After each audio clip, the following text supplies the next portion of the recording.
Hello दोस्तों, मैं राकेश कुमार आपका स्वागत करते हैं अपने यूट्यूब चैनल ऑलवेज न्यू 142 पर। आपके लिए एक प्यारा सा मोटिवेशनल स्पीच लाए हैं, सुनिएगा।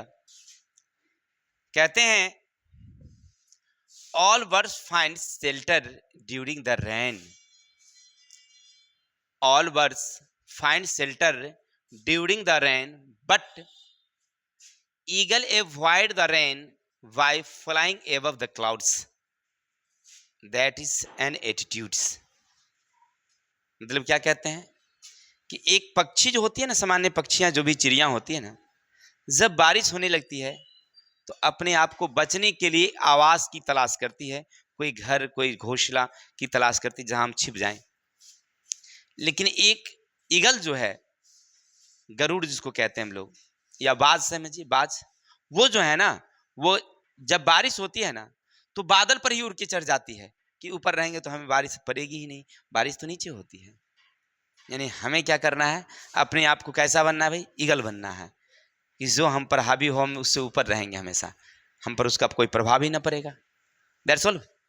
तो चलते हैं, अपने जीवन में ऐसी ही एटीट्यूड बनाइए ताकि एक ईगल की तरह हमारा भी नाम पहचान हो। चलते हैं, आज पढ़ेंगे हम लोग क्लास 9th का मैथ, एक्सरसाइज नंबर है 11। इससे पहले इस चैप्टर के जितने भी थ्योरम थे हमने एक एक करके थ्योरम बताने का प्रयास किया था। साथ ही साथ इसके जितने साधित क्वेश्चन थे उसको भी हमने बताने का प्रयास किया। आपने अगर वो वीडियो देखा होगा आपको अच्छा जरूर लगा होगा। चलते हैं, तो आज हम लोग पढ़ेंगे इसके जितने भी प्रश्नावली हैं, प्रश्नावली के क्वेश्चनों को बारी बारी से हल करने का प्रयास करते हैं। तो ज्यादा देरी ना करते हुए चलते हैं अपने वीडियो की तरफ, क्वेश्चन नंबर 1 की तरफ चलते हैं हम लोग। देखिए लिखा हुआ है कि दो सर्वांग समवृत्त हैं। क्या कहता है आपसे कि दो सर्वांग समवृत्त हैं। सर्वांग सम वृत्तों, वृत्तों का मतलब हुआ कि दो सर्वांग सम होंगे, या समझिए सर्वांग सम वृत्तों में सर्वांग सम चाप, क्या लिखा हुआ है इस तरह से, यहां पर गलती लिखा गया क्या, चाप के संगत की संगत अलग होना चाहिए, संग की साथ सट गया है। संगत जीवाएं निम्नलिखित में किस प्रकार की होती है, किस प्रकार की होती है। देखिए एक आपके पास इस तरह का वृत्त है, एक इस तरह की वृत्त है ना, दो सर्वांग समवृत्त हैं। इसकी जो चाप है इस तरह की चाप है, ए बी सी डी। अब कह रहा है इसमें किस तरह का संबंध होगा, दोनों अलग अलग होंगे, बराबर होंगे, आधा होगा, एक तिहाई। तो हम जानते हैं कि अगर वृत्त सर्वांगसम है तो उसमें खींची गई चाप भी क्या होगी, बराबर होगी। तो आप क्या लिखेंगे, आंसर जाएगा ऑप्शन नंबर 2। लेकिन यहां पर लिख देंगे बराबर के बाद लिखेंगे, क्या लिखेंगे, सर्वांग सम, सर्वांग सम वृत्त की जीवाएं क्या होती है, बराबर होती है। आप इतना लिख देंगे आपका आंसर क्लियर हो जाएगी। आशा और उम्मीद है समझ में आ गया होगा। चलते हैं क्वेश्चन नंबर नेक्स्ट की तरफ। क्वेश्चन नंबर 2 कहता है, यदि किसी वृत्त की जीवाएं, यदि किसकी वृत्त की जीवाएं, यानी एक वृत्त है इस तरह से, इसकी एक जीवा है ए बी, चलिए बहुत अच्छी, जीवाएं समान हो, जीवाएं जब ये कह रहा है इसका मतलब बहुत सारी जीवाएं होगी, समान हो तो उसके संगत चाप किस प्रकार के होंगे, इसकी जीवा ये भी समान है, यानी ये है पी और क्यू, ये जीवा इस जीवा के समान है।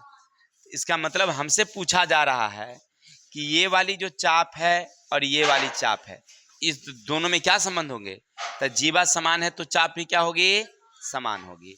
तो कौन होगा, असमान, सर्वांग सम, एक दूसरे का दुगुना एक दूसरे का तीना, क्या होगा, सर्वांग सम होंगे। यानी कि लिखेंगे आंसर क्या देंगे हम लोग यहाँ पर, ऑप्शन नंबर 2, क्या लिखेंगे, सर्वांग सम। आप लिखेंगे समान, समान, समान जीवाएं से बनी, सर्वांग सम जीवाएं से बनी चाप सर्वांग सम होती है। किसी को दिक्कत? नेक्स्ट नंबर चलें क्या? चलते हैं आगे। अब आपसे कह रहा है रिक्त स्थानों को भरिए, माने खाली जगह भरना है। यदि ए बी सी 3 बिंदु हैं, ए बी सी 3 बिंदु हैं, इन तीनों बिंदुओं से होकर अधिक से अधिक डैश वृत्त खींची जाती है। मान लीजिए अगर 3 संरेख होती तो ज्यादा से ज्यादा 2 बिंदु से खिंचाती, तीसरा से नहीं खिंचाती। लेकिन अगर हम असंरेख कर दें, असंरेख, तो ए यहाँ कर दें, बी यहाँ कर दें, सी यहाँ कर दें, तो तीनों से होकर ज्यादा से ज्यादा क्या को खिंचाएगी? एक वृत्त खिंचाएगी। यानी 3 असंरेख बिंदु हैं, तो 3 असंरेख बिंदु से ज्यादा कितनी वृत्त खींची जा सकती है? तो एक। तो यहाँ क्या भर देंगे हम लोग? एक। यहाँ लिखेंगे हल, चित्र बना लेंगे, लिखेंगे 3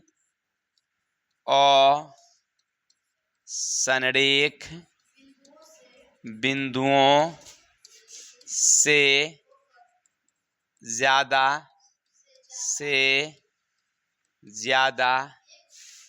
एक वृत्त खींची जा सकती है। समझ में आ गया होगा? बस ऐसे करके लिखने हैं, ठीक है? इतना तक तो समझ न गए सब लोग? आगे चलें क्या? बिल्कुल सही।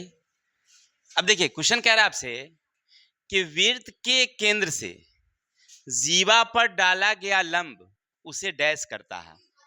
मतलब क्या? प्यारा सा एक कह रहा हमें हमारे पास वृत्त है, इस तरह से हो गया। एक प्यारी केंद्र है, उसका नाम है ओ, और एक है इस तरह से जीवा है, इसका नाम है ए बी। मान लीजिए ऊपर से अगर आपने ऐसे लंब डाल दिया, ऐसे लंब डाल दिया, तो जैसे लंब डालोगे ना मेरे भाई, तो ये 2 टुकड़े बराबर बराबर हो जाएंगे। क्या? इसी को तो कहते हैं समद्विभाजित करती है। तो क्या लिखेंगे इसमें? समद्विभाजित,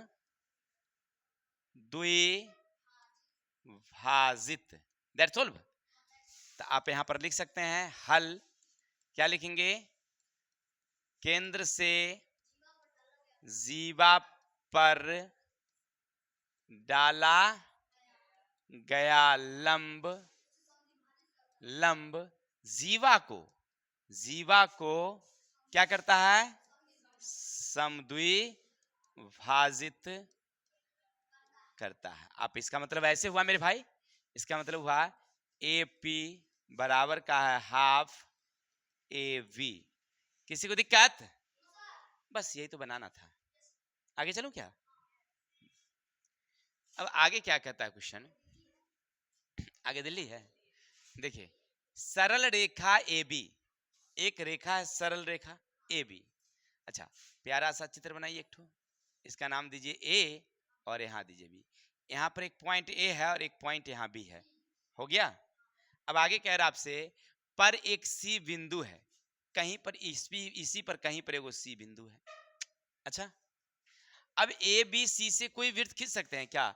ए बी से खिंचाएगा तो सी से नहीं जाएगा, अगर ए सी से खिंचाएगा तो बी से नहीं जाएगा। देखो गौर करो, यहां से खींचेंगे तो ऐसे खींचेंगे, मान लीजिए तो ए से तो चल गया, बी से तो चल गया, क्या हो? सी से गया क्या? अगर मान लीजिए हम ए से सी को मिलाएंगे तो ऐसे हो जाएगा, तो बी से गया क्या? नहीं सर। अगर मान लो हम बी से सी को मिलाएं तो ऐसे तो हो जाएगा क्या? ए से गया क्या? नहीं ना गया। यानी कहने का अर्थ है हम किसी से खींच सकते हैं तो ज्यादा दुगो से खींच सकते हैं, तीसरकी से नहीं जाएगी। तीसरकी बहुत है ना, तो क्या लिखेंगे? नहीं। क्या लिखेंगे आंसर? नहीं। लिखेंगे ए बी सी संरेखी हैं। क्या है? संरेखी हैं, इसीलिए तीनों बिंदु से होकर कोई वृत्त नहीं खींची जा सकती है। किसी को दिक्कत? उम्मीद है समझ में आ गया होगा। आगे चलो क्या? चलते हैं आगे। अब आगे चलते हैं 5 का। एक त्रिभुज के शीर्षों से गुजरते हुए कितने वृत्त खींचे जा सकते हैं?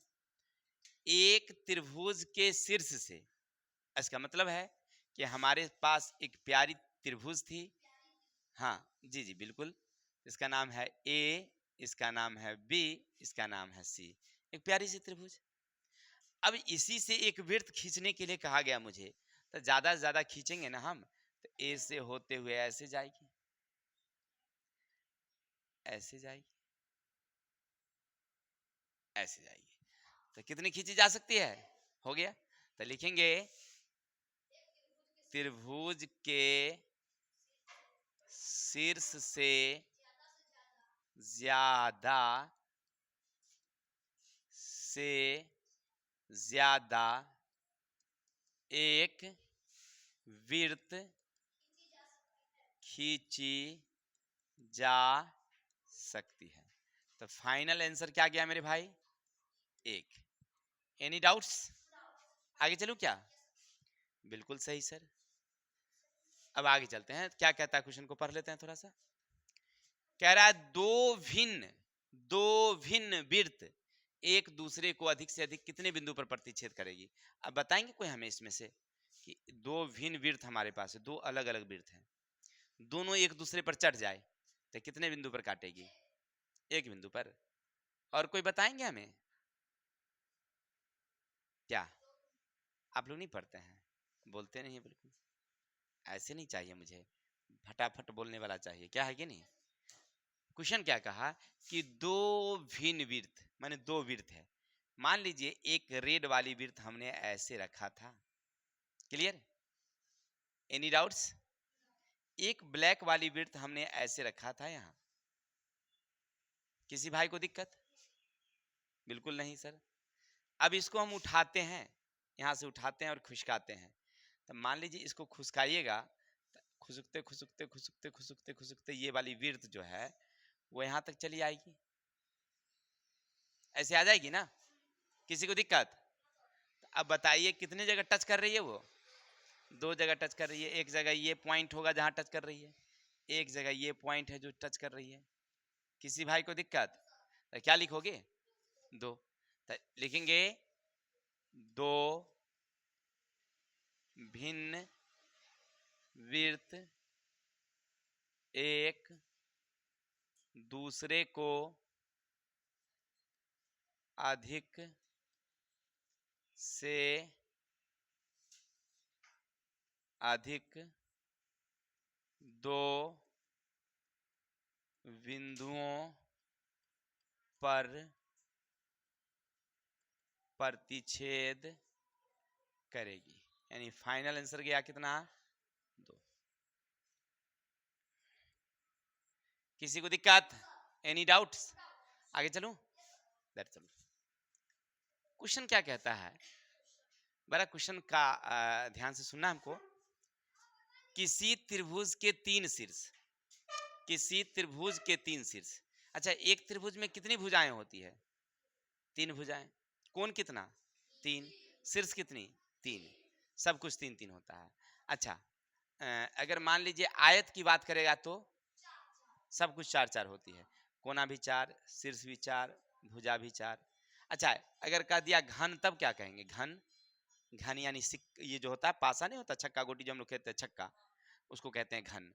तो घन में कितने होते हैं किनारे? तो किनारा होता है 12 को। शीर्ष कितनी होती है? तो 8। कोण कितनी होती है? 8 ही होती है। शीर्ष जितना होगा उतनी ही कोण होगी। और सतह कितनी होती है? सतह 6 गो। 1 2 3 4 5 6 लिखा रहता है ना। एक सतह पर एक लिखा रहता है, दूसरी पर दो रहती है, तीसरी पर तीन, चौथी पर चार, पांचवी पर, ऐसे करके 6 गो सतह होती है। तो सतह 6, शीर्ष 8 और किनारा कितनी? 12। घनाभ में सेम टू होती है। लेकिन चलिए हमको वहां नहीं पढ़ना है, पढ़ना भी यहाँ है। किसी त्रिभुज के तीन शीर्ष, इसका मतलब है कि हमारे पास एक प्यारी प्यारी सी त्रिभुज है और उसका नाम है भाई ए बी सी। ए है, ये बी है, ये सी है। सिर से गुजरता हुआ वृत्त, सिर से गुजरता हुआ वृत्त, सिर से गुजरता हुआ वृत्त। किसी को दिक्कत? त्रिभुज का कौन सा वृत्त होगा बताइए? ये बाहर बाहर वृत्त खिंचाया है कि अंदर अंदर खिंचाया है? तब बाहर बाहर को क्या बोलते हैं? परिवृत्त। क्या कहते हैं हम लोग? परिवृत्त। क्या बोलेंगे हम लोग? परिवृत्त। बाहर बाहर खिंचाएगा तो क्या बोलेंगे हम लोग?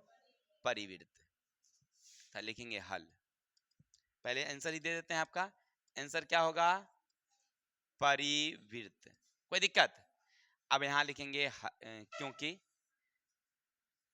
किसी, सुनिएगा, त्रिभुज के बाहर खींची गई वृत्त, खींची गई वृत्त क्या कहलाती है? परिवृत्त कहलाती है। हो गया? अब आगे चलेंगे।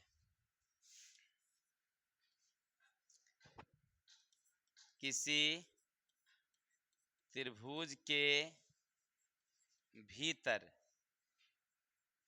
खींची गई वृत्त अभ्यंतर वृत्त कहलाती है। अगर अंदर में खींचेंगे तो अंतःवृत्त, उसको क्या बोलेंगे हम लोग? अंतः या अभ्यंतर। ठीक है? या बाहर खींचेंगे तो क्या कहलाएगी? ठीक है, चलिए। तो आंसर क्या होगा इसका? परिवृत्त आंसर होगा। अब आगे पढ़िए क्या कहता है क्वेश्चन। कह रहा है एक वृत्त पर ए बी सी डी 4 बिंदु है। एक वृत्त पर ए बी सी डी 4 बिंदु है। एक वृत्त बनाइए आप पहले। किसी को दिक्कत? अब वृत्त पर कहता है, वृत्त पर कहने का मतलब हुआ कि यहां होगा एगो ए वाली, यहां होगी बी वाली, यहां होगी सी वाली, यहां होगी डी वाली। कोई दिक्कत? समझ में आई बातें? कहीं भी दे सकते हैं। सर यहीं क्यों, इधर नहीं दे सकते? हाँ भाई, काहे नहीं दे सकते? आप किधरों दे सकते हैं। अब गौर करिए, कहता पहला option number A B C एक रेखा में। क्या ये तीनों एक रेखा में है? एगो इंची हम बिठावे तो कि तीनों मिल जाएगा भाई? ना मिलेगा। इसका मतलब है कि ई आंसर नहीं होगा। हो गया क्लियर? कह रहा है ए बी सी एक रेखीय है। फिर से कह रहा है ए बी सी एक रेखीय है, तो क्या ये होगा ए बी सी? नहीं होगा। अब कह रहा है ए बी सी नैक रेखीय है, माने रेखा में नहीं है। ए बी सी एक रेखा में, तो इसका मतलब यही हमारा सही होगा। ई भी गलती हमारा मिला था और ई हमारा क्या मिला था? अच्छा देखिए तो एक चीज मिलाइए था, ए बी सी और ए बी सी तीनों हम सही लिखे थे क्या? इसमें लिखा रहा है गलती, ए बी डी है ना, गलती लिखा गया था, मिस पॉइंट हो गया था। यहाँ क्या लिखना था मुझे? डी। तो ए बी डी एक रेखा में है, ना करके खींचेंगे एगो इंची बिठाएंगे तो ये दोनों मिलेगा, इन्हें नहीं मिलेगा, तो ये भी गलती हो गई। समझे ना? चलिए, तो आंसर कौन सा होगा इसका? चित्र बना के ऐसे बनाएंगे। ठीक है, आगे चलेंगे। नंबर 7 क्वेश्चन समझना मेरे शेर। कह रहा आपसे एक प्रदत्त बिंदु जो केंद्र नहीं है। एक बिंदु है लेकिन वो केंद्र नहीं है। किसी वृत्त के कितने व्यास गुजर सकते हैं? ऐसे है। ये जो है ना, ये केंद्र यहां है ओ, ओ, लेकिन इसके बाहर में कहीं और बिंदु है, एक ठो ए वाली। प्रश्न क्या कहता है, सुनिएगा ध्यान से, कि एक तो वृत्त है हमारा, एक केंद्र तो ओ है ही, इसके अलावे एक और बिंदु है ओ वाली, और कह रहा आपसे कि एक प्रदत्त बिंदु जो केंद्र नहीं है, यानी ये केंद्र नहीं है, किसी वृत्त से कितने व्यास गुजर सकते हैं? व्यास, तो व्यास का मतलब हुआ जो केंद्र से होकर मिलती है, केंद्र से होकर। तो मान लीजिए आप ऐसे को ज्यादा खींच सकते हैं, एक ऐसे खींच सकते हैं, ऐसे खींच सकते हैं व्यास, ऐसे खींच सकते हैं व्यास, ऐसे खींच सकते हैं व्यास, ऐसे खींच सकते हैं व्यास, ऐसे खींच सकते हैं व्यास। क्या? तो व्यास तो आप बहुतों खींच सकते हैं, लेकिन क्या बताएं मुझे कि ओ से गया एक भी? ये वाला सॉरी, ए से गया नहीं, गया है, लेकिन एक जा सकती है, कम से कम एक ऐसे जा, इससे अब कोई नहीं गुजर सकता है। एगो गुजर गया तो अब रास्ता खत्म, क्लोज हो गया, है ना? यानी कहने का अर्थ है कि प्रदत्त बिंदु से ज्यादा से ज्यादा एक व्यास खींची जा सकती है। केंद्र से तो अनेक व्यास खींची जा सकती है, लेकिन जो प्रदत्त बिंदु है, जो बिंदु दी गई थी, उससे ज्यादा कितनी खींचाएगी? एक ही खींचाएगी। Any doubts? आगे चलूं क्या? बिल्कुल सही सर। अब क्वेश्चन नंबर हमसे पूछा जा रहा है 8 नंबर में, क्या समझिएगा, किसी वृत्त में PQRS 2 जीवाएं हैं। बउआ, PQRS 2 जीवाएं हैं। चलिए एक प्यारा सा क्या बनाएंगे हम लोग? वृत्त है। PQ एक जीवा है तो PQ दे देते हैं, और कहता है RS जीवा है तो किधर से खींच देते हैं? RS 2 जीवा है, जिनकी O से दूरियां बराबर है, या केंद्र O से ना, O से दूरियां बराबर है। इधर वाली जितनी लंबी है ना बुआ मेरे, उतनी लंबी उधर वाली भी है, इधर वाली भी है। हो गया, दूरियां बराबर है।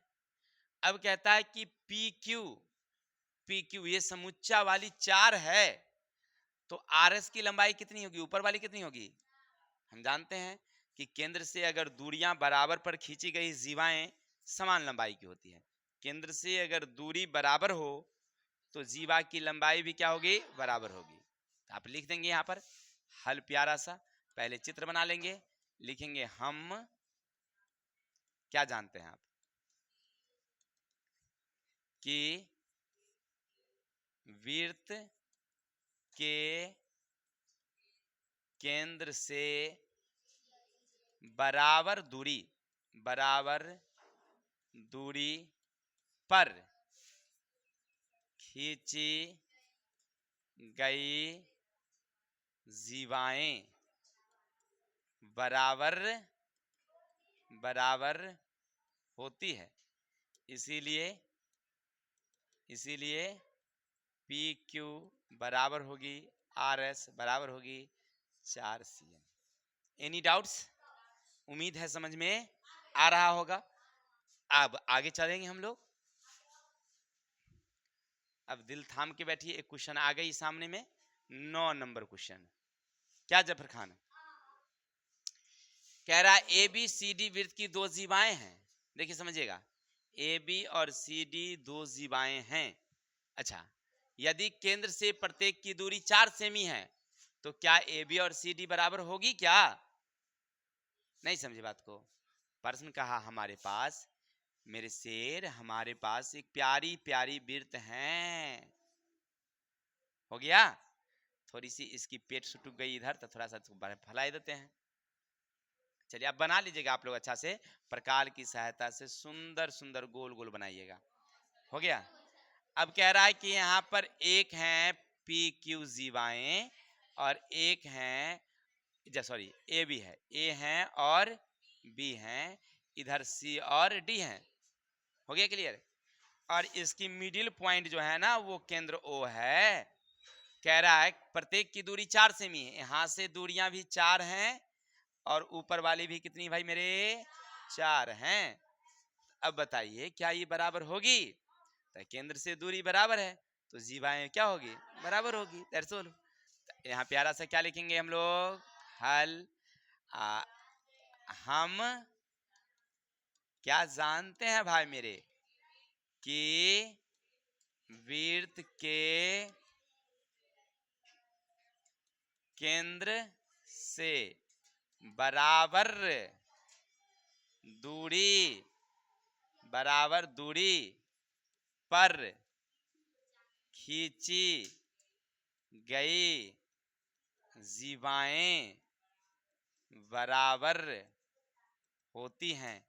इसीलिए AB बराबर का CD। Any doubts? उम्मीद है समझ में आ रहा होगा। आगे चलूं क्या? चलिए, एक बच्ची कह रही है कि सर हमें दिल थामने दीजिए थोड़ा सा, क्योंकि लास्ट आखिरी है, पता नहीं मेरे साथ क्या हो जाए, गुजर जाए। थोड़ा सा चलते हैं, दिल थाम के बैठिए। आ गई सामने क्वेश्चन। क्या नाम है? पढ़ो पढ़ो, क्वेश्चन को पढ़ो पहले। यदि वृत्त ए बी सी में चाप ए बी 9 सेमी है। चल मेरे भाई, एक हमारी प्यारी प्यारी वृत्त है, इसका नाम है ए बी सी। चलो ऐसे हैं। अब कह रहा है कि ए बी 9 सेमी है। ए बी कितनी है? 9 सेमी। C D C D C D C D C D 4.5 है, तो इसका मतलब इधर ही कर देते हैं 4.5। कोण ए ओ बी, केंद्र होगी ओ, ये ऐसे है, तो ओ कितना है भाई? 80 है। तो COD COD COD COD COD COD COD ऐसे, ये कितनी होगी? अब गौर करके देखिए, ये जीवा बड़ी है, ये जीवा क्या है? छोटी है। आधा नहीं लग रहा है आपको? तो आधा जीवा है तो आधे कौन बनाएगी का? सीधी सीधी कहानी लिखेंगे। प्यारा सा क्या लिखेंगे यहां पर? हल। जीवाएं आधी है, जीवाएं आधी है, इसलिए केंद्र पर कोण कोण आधी बनाएगी। इसीलिए इसीलिए कोण ए ओ बी बराबर कोण सी ओ डी बटेगा क्या कर देंगे? 2, यानी 80 अब बटेगा क्या कर देंगे? कोण सी ओ डी। कितना आ गया? 40 डिग्री बराबर कोण सी ओ डी। हो गया, बात खत्म। क्योंकि जीवा आधा है तो कोण भी कितनी होगी? आधा होगा। उम्मीद है सब लोग समझ गए होंगे। किसी को डाउट रह गया क्या?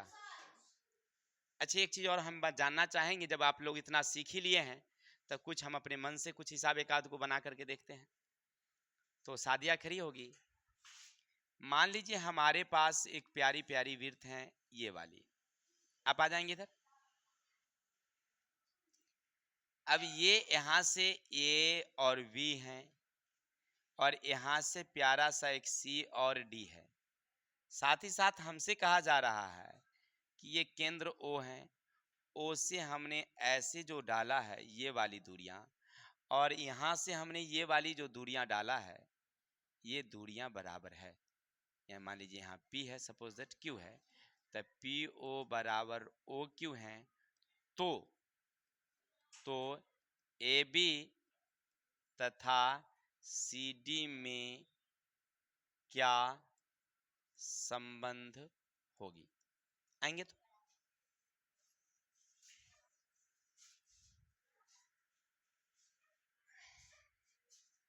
चलिए, आ जाइए, इधर आ जाइए, आइए ना, कोई दिक्कत नहीं। हाँ, अब बना के हमें दिखाएं कौन सा संबंध होगा। आप लिख के दिखाइए।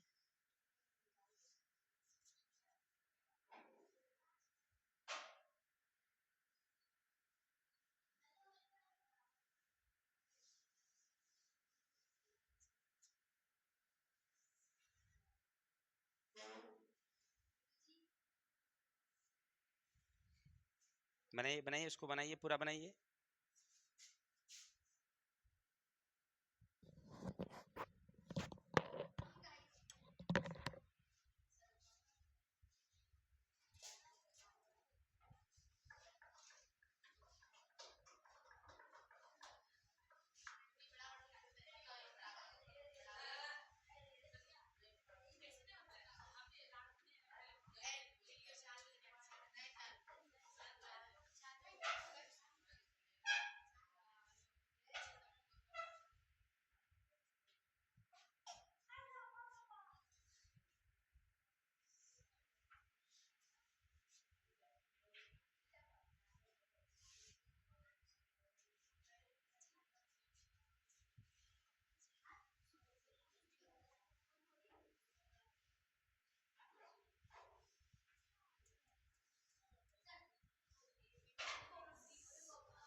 लेकिन बड़ा ही बड़ी सुंदर।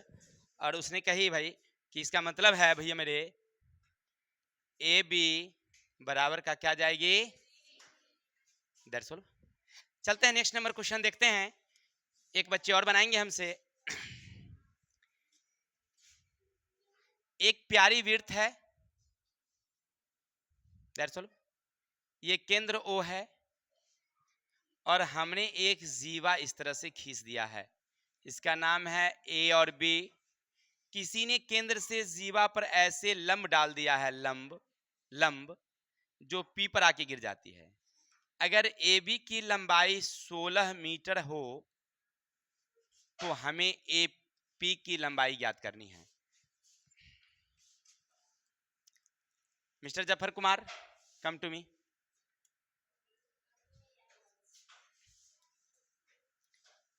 आप आएंगे?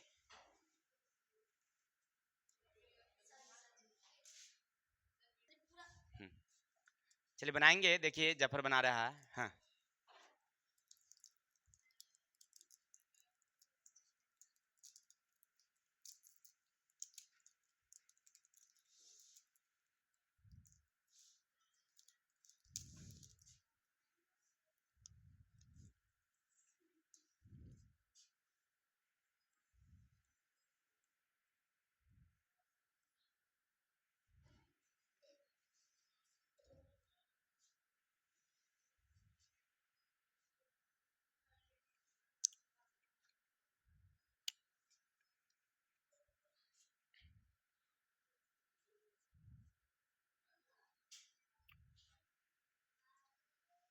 AP की दूरी निकालनी है ना।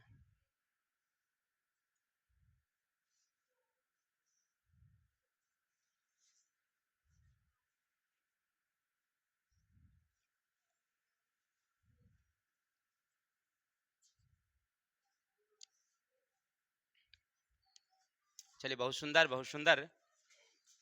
इसी तरह से सब लोग कोशिश करते रहिए। और बाकी जो बच्चे बचे हैं, बारी बारी से उनकी भी बारी आएगी, इसलिए अपने दिल को थाम के रखिएगा और बोर्ड पर आने के लिए तैयार रखिएगा। विशेष कल मिलते हैं नेक्स्ट वीडियो के साथ, तब तक के लिए जय हिंद, जय भारत।